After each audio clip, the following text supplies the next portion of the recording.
Assalamu alaikum, misalmini hore tedduga mi yetti o Mourad moƴƴiru ko andinti gollon ko jawo natan ay ɗo gandani hoore moɗon moƴƴoɓere meɗen assistance humanitaire d'urgence wallu jama no miiqi waɗugol feeto molanaga meɗen mamu ñande 25 février 2025 ka suuɗu sukaɓe mamu haray non o welo welo ɗon wona hinqirqiqui ɗey wona musique wona mamaya ko wonde waɗanega fottingal ɗon ko ɗum woni ko nden ñande men heeɓi duuɓi ɗiɗi gila men sinki moƴƴoɓere nde min heeɓi kayitɗi ko wiyete comme agrément haare ko teddugalle moɗon yo gandi en darni jamiu en darni cuuɗe en darni piiji boyi haray noon ko welo welo o fuɗɗi hiɗon gandi allah ne waɗi barke golleji men ɗi ko andinti gollo partenaire men jooɗi ɓen impo partout e leyɗe ɗen hiɗen embitiɗe haray noon ɓe fuɗɗike wallugol ɗen kisan sen ƴetti monsieur Bari tawdaɓe ka parrain ɓen les parrain de la cérémonie ko ɓen tambiti men confi alaji kuraw dalen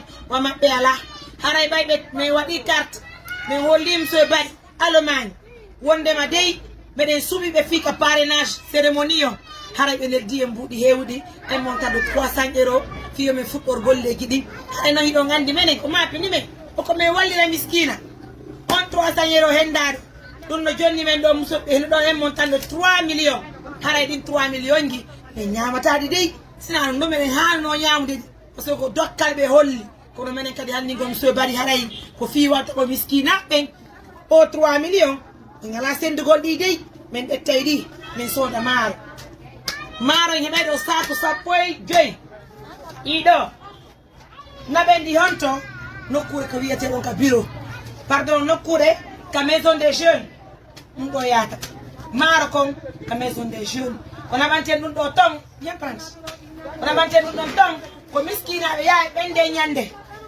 haray heeɓi maaro ko oppore miskinaɓe musidɓe ko teddugalle moɗon saku 15 yaltay ɗo joni haray partenaire ɓe fof no salmina hiɗo jarna Mourad moƴƴiru monsieur Bari min hendike mbuɗɗi minen kadi ɗi mbuuɗi miɗen weltoriɗi raison pour laquelle miɗen préféré arko sodajiɗe maaro min naɓa nde ñande ka fottingal miskinaɓe aray ɓen min ƴetta min okkoraɓe sadaka fi Allah woti annabijo ɓay ɗon andi haray no manka nde mbaɗi tati hannayyi fi haray fuɗɗagol suumaɗen musidɓe sista haray ko ɗoni andi haray miɗen wadde anniversaire e feeto mo joɓere amen nden haray ko ɗum no nani kadi ɗum ka ok merci woni taw tati ne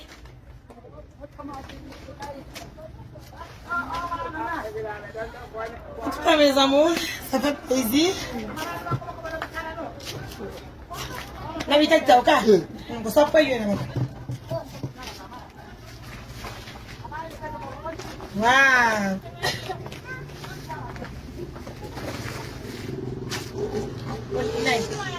musidɓe ara ko teddugalle mawɗon ɗo fof ko fi haray koye waɗu sadaka molanaɗo nde ñande ɗon haray en heeɓi ɗo taw saku 15 monsieur Bari haray ɓeɗe welti haray ko yon andu tun mbuuɗi ko addu ɗon kon haray nous avons décidé de prendre cet argent min wawa wadde haray sadaka o min sooda haray maaro ɓe naɓa ka maison des jeunes haray inchallah parteɓe ko walliji wo sina a maaro ko sukkar ma ɗum nebban ma basalle naɓeten toon ka fottigal ndegane kala yawɗo o heɓa ko yoɓoro o wiwa tan o hottaka makko musidɓe haray ndeñen no boyi yalte moƴƴa faut sortir massivement je suis vraiment le cœur avec vous woni guel to nayyi joyi ok heɗi ke sappo nayi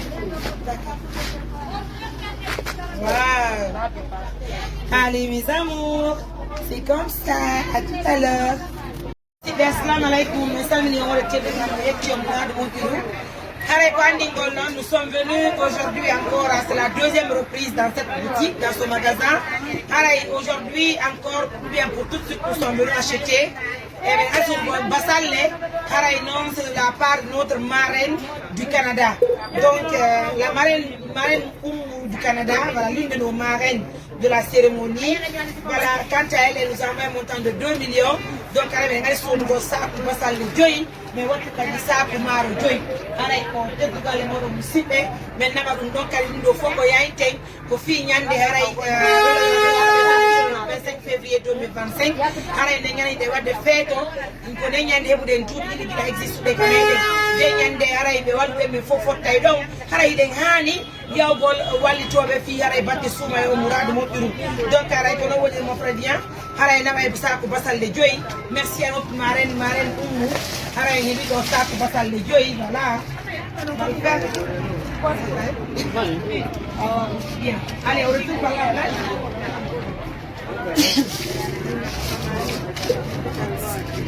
Voilà, on doit ça basal de joy.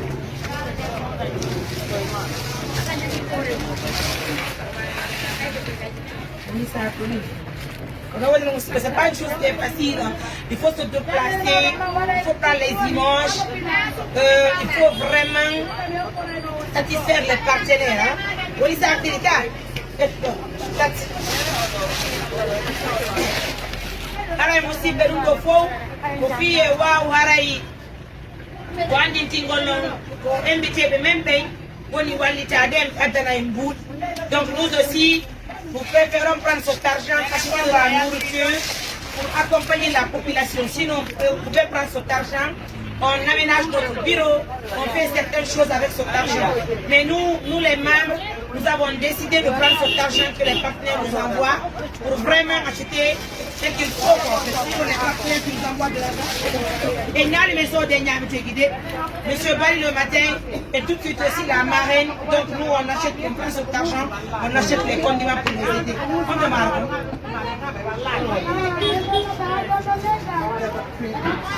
On va marquer la pause. Hein? Voilà, donc aussi, Johnny, on va prendre les petits sacs de passal et le sac. En tout cas, merci à tout le monde. Notre marraine mondiale depuis le Canada. Notre marraine, nous avons reçu l'argent. Nous avons décidé de prendre cet argent pour acheter de la nourriture, pour accompagner les parents. Parce que c'est les parents qui méritent de l'aide qui vont se présenter ce jour. Vous comprenez? Donc, il y a ça pour passer le joy. Donc, on a depuis mes sauts de ça, ça peut être maro. Donc, ça pour passer le joy. Donc, il y a ça pour se cartati. Merci beaucoup, mes amours. Ça fait plaisir. Merci à votre Tataou du Canada. En tout cas, merci pour la confiance. Oh mon Dieu. Allez, mes amours. À tout à l'heure. Merci. Assalamu alaikum, donc ce sont les préparatifs qui commencent déjà. Donc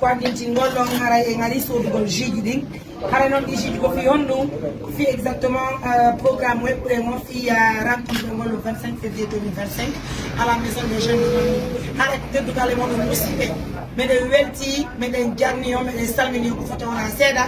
On va remercier infiniment l'une de nos marraines.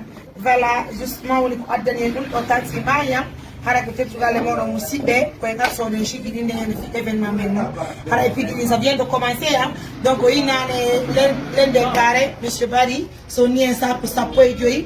Haray maro parce que vous pouvez bien découvrir toutes les choses de nous donc à dire aussi payer les choses de logique assalamu alaikum wa alaikum oui avec les maridos de gestion avec un ONG assistance d'urgence nous avons des fêtes au Cameroun donc mais connait y a des timides qui la me faut di gol jameni et la maison des jeunes haray donc il me invite pour battre nous haray boni comme un épisode de Kanchidi, fatna lambe comme un épisode de Chidi quoi. Alors peut-être que le mona, alors bien, alors que tu as tout mis. Il y a des ceremonies. On va répondre à l'anniversaire. Tu vas remettre un sunset. Para conquérir un compagnon. Merci. Donc on va acheter ça. Et mes amours, ça fait plaisir. Merci beaucoup. Hein? Deux. Voilà. On mélange un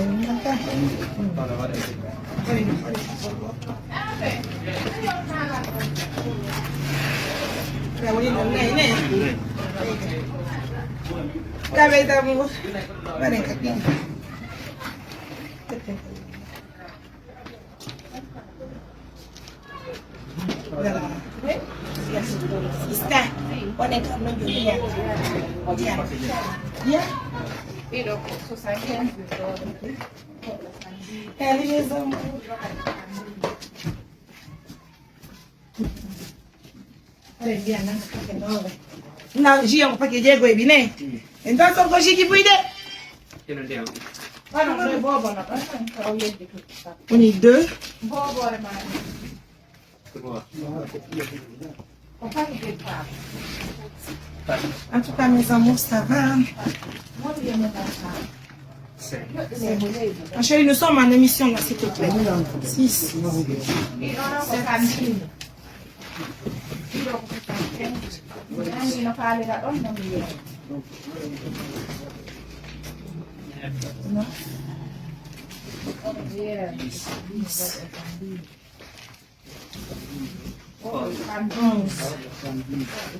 Là. Good. 13. 14. 15. 16.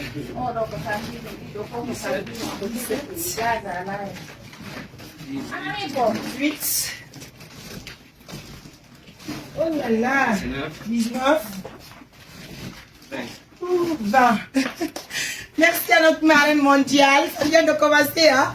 En tout cas, on va aller là-bas. On avait une occasion de Diego. Carte Diego et Binet.